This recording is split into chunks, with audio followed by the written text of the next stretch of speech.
সন্তানের অপেক্ষায় 12 বছর, শিকলবন্দি দুঃখী মা শানু। আরটিভির এই সংবাদটি ভাইরাল হলে নেটিজেনদের মাঝে তৈরি হয় ব্যাপক আলোচনার সমালোচনার ঝড়। আরটিভিতে মানবিক এই সংবাদটি দেখে বিবেক নাড়া দিয়েছে কোটি মানুষের, কিন্তু টনক নড়েনি মুক্তাগাছা উপজেলা নির্বাহী কর্মকর্তার। সুচিকিৎসা বিষয়টি কি, আমরা তাদেরকে বলছি যে আপনারা হাসপাতালে ভর্তি হন, হাসপাতালে আমরা আবার পুরো খরচটা দিতে পারবো, কিন্তু ওনারা আবার হাসপাতাল নাকি ভর্তি হবে না।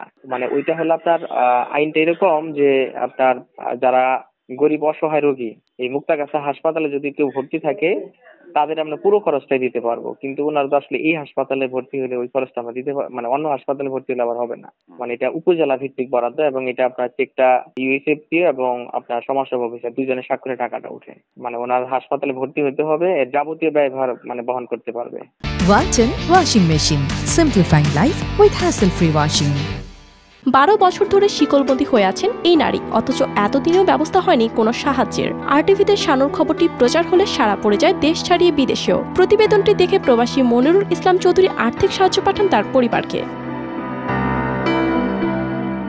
কিন্তু এখানেই শেষ নয়। সুদূর ইউরোপ থেকে যখন একজন মানুষ এগিয়ে আসেন তখন প্রশ্ন ওঠে, কি করছে স্থানীয় প্রশাসন? বিষয়টি নিয়ে সহকর্মী মোজাম্মেল খোকন টেলিফোনে কথা বলেন মুক্তাগাছা উপজেলা নির্বাহী কর্মকর্তার সাথে।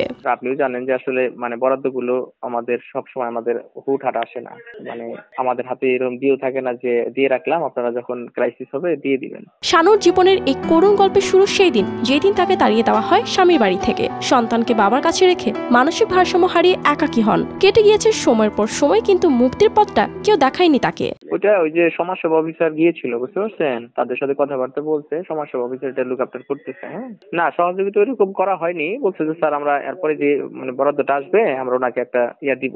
ঠিক আছে, তাহলে মাথা রেখেন, আমরা কিছু ওনার জন্য একটা করে দিব, আমরা আমাদের সর্বোচ্চ গুরুত্ব দিয়ে দিব, যেহেতু আপনারা একটা সুন্দর রিপোর্ট করছেন, তো আমরা এটা অবশ্যই মানে প্রায়োরিটি দিয়ে কাজ করব। এখন দেখার বিষয় প্রশাসন কি সত্যি কোনো ব্যবস্থা নেয়, নাকি এই মা আরো অনেক বছর সমাজে করুণার দান গ্রহণ করবেন শিকলবন্দি থেকে। News desk, RTV.